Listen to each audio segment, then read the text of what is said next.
just watching what you've seen from them so far, what challenges they pose, things like that? Yeah, just a great balance. They have elite size. They have great playmaking guards that can really break you down off the dribble and get in the paint and operate from there. He's shortened his rotation a little bit, where he's playing about seven to 8 guys. But those starters are playing a lot, which most starters play a lot. But we're going to have to do a good job of taking care of the ball, taking good shots, just getting our defense set more than anything. They're very good in transition. They're very good in their ball screen action. Steinbach causes a lot of problems with his versatility to drive the ball, post the ball. He's great on the glass. We're going to have to do a good job. They're a good rebounding team. Really do a good job of living in the paint. So trying to keep the ball out of the paint, keep them off the free throw line. They did a good job at Indiana of getting to the free throw line. They just keep coming at you.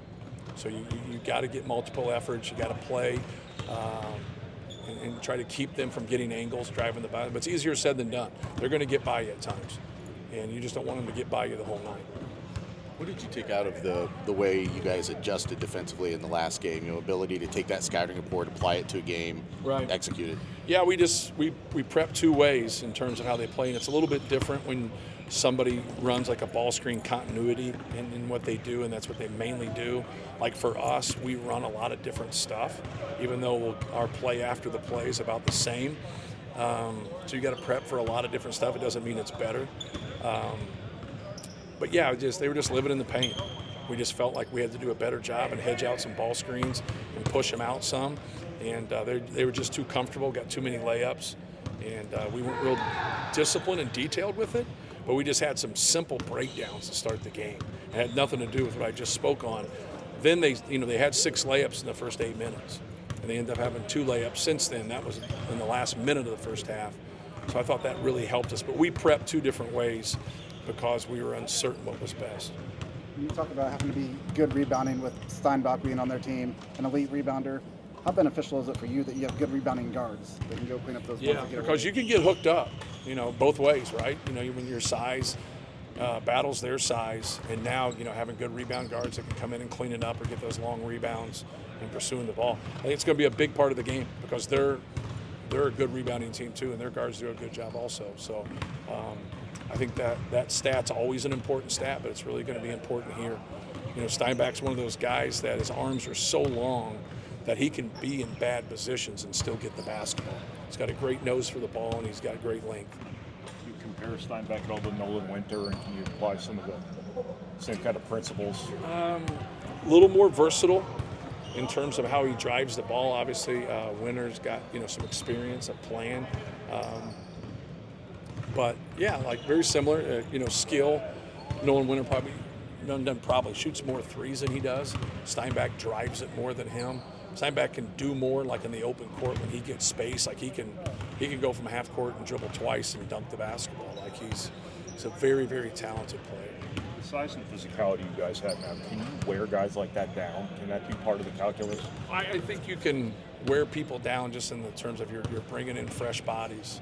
Like it's always good. I think that when you see Oscar come back into the game, it just seems like that helps him. Daniel comes in and gives us, a punch and gives us that length. But that's what you're trying to do. Just play as hard as you can play, and then get a breather, and then get back out there and compete. So when they got guys that are just going to stay out there, hopefully that that's your advantage. You've seen it work that way, but you've also seen it where it's not. It's a moot point. How big of a stride has CJ and Jakari both made on the defensive end from last year? Yeah, I think anybody from their freshman to sophomore year is going to make an improvement on just being able to do their job, just knowing what they're doing. They just have a better grasp on knowing what they're doing and reading situations. I think a lot of times people look at reading situations as just an offensive term, but defensively, especially when you're not involved in ball screens off the ball, you got to be in proper help. You got to know what's going on. You got to be able to gauge who you're guarding, who has the ball, things of that nature. So just having the experiences they had last year and having the experiences they've had this year, has really helped both of them. As you're building a roster, obviously you want everybody to play well defensively, but are you thinking we have to get somebody, one perimeter player that's up to that standard of he can take that best assignment every night? Well, you'd like to have more than one. Sure. Yeah. At least one. Yeah, a lot of it comes down to, you want some people with length. Like you want some of that on your wing sometimes, but that doesn't supersede quality, right? And so like sometimes we don't have great length on our wing, but yet our quality is good. So it's more, playing three combo guards. Braden's obviously a point, and then other guys that are more combos like to play like the 1-2, 1-2-3. And that's the key, in my opinion, is do you have some guys that can contain the dribble? Do you have some guys that can physically guard those big wings? And that's going to be a telltale here in this game because they have really good size. Des Claude, Zoom Diallo, like they have really, really good size at the guard and really try to break you down. Not to take anything away from their other guys, but like Peterson's a guy that can shoot it, but he's really a point. Like he's breaking you down too. He's a good player.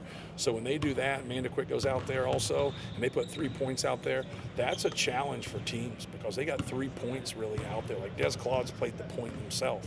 So like when they put that out there and really try to break you down, that's, so when you're looking at a roster and you're trying to put things together, first and foremost is the quality. You're getting the right person, you're getting the right player, but you're also at the very end of putting the roster together, you normally search for some of those physical attributes you don't have. No different than we weren't a great rebounding team. Hey, let's get some rebounders. You're like, oh, you guys are doing a better job teaching rebounding. I'm like, no, we didn't. We signed a really good rebounder. Trey Kaufman-Renn's better. Daniel Jacobson's back. Right there is what's got us better at rebounding. Can you just kind of assess the season Fletcher's having in terms of how you're using him at both ends of the floor right now? Yeah, I think, he's done a good job. Like he's, his ability to move when he doesn't have the ball in his hands puts people in binds. And I've always said, like, when he gets lower attempts, that means either we had a really, really successful game or somebody put a lot of time to him. There's no doubt that everybody puts a lot of time to Braden Smith. They put a lot of time to Trey Kaufman-Renn. Like, how do we handle the short roll? How do we handle him in the post? How do we handle Braden in ball screen defense? Well, you got to handle Fletch moving without the basketball also. And so, like, now when people go and put somebody there, they open up a lot of space on the interior for us. They really do. But when they don't, and then he can get looks or whatever, he's proven how dangerous he is. Defensively, he seems like he's really on top of things. My bad, I thought you said offensively. I said both.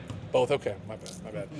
Yeah, he's a very knowledgeable defender. Like, he knows what's going on. He knows scouting reports. He's always talking about stuff, giving suggestions, talking about what about this, what about that, like, and things of that nature. So I think his awareness really helps. His ability to talk really helps guys. Like, he's played in a lot of games, obviously, and he doesn't get caught up with it. So I think that helps our team defense more than anything. The team has seemed really tuned in true road games this year, including the other night at the Kohl Center. What do you like about this team's approach? Yeah. With that being said, we weren't real tuned in to start the game. I thought they got settled into the game. I thought we had a good finish to the half. Then I thought they were great in the second half for about 12 minutes. And then right as Braden got the thing, then we just all went to shit, right? But no, I think we have a maturity about us. I think we have a experience of being together. I think they understand, like, scouting reports. They understand, like, knowing personnel. And when you get in, like, on the road, like, some things are going to go against you. Like, we had some things go against us the other day. And just being able to hang in the game and settle into the game. So just that, kind of experience together of understanding things and the pieces that we've added, I think they've really helped us. Omer gives us another ball handler. Oscar gives us that, that rebounder, that guy can get a post-up basket for us. We could go on and on with the guys. And then I think everybody on our team has made that step. JB really JB gets into a little bit of a crunch. So, you feel like a dipshit as a coach. Some guy goes 6 for 6 from 3, then you play him 8 minutes. You're like, what the hell is going on here? Like, I'd lose my mind if I was 19 years old. But Trey Kaufman-Renn's a good player. Fletcher Loyer is a good player, and that's where he's logged in at, and his day will come. But still, at the end of the day, you want to be able to get some of those guys more minutes. But when you get a matchup or you get somebody that's as good as those guys, it's hard. I can't remember a lot of other times where you played Trey and Jack together. Was that just a rotational thing in this last game, or? Yeah, just it was just a little bit too, right? Right. No, it wasn't a lot. So if we go smaller, that's our lineup. You know, we just haven't went smaller. It hasn't made sense to. You know, Oscar and Daniel give us some weapons there.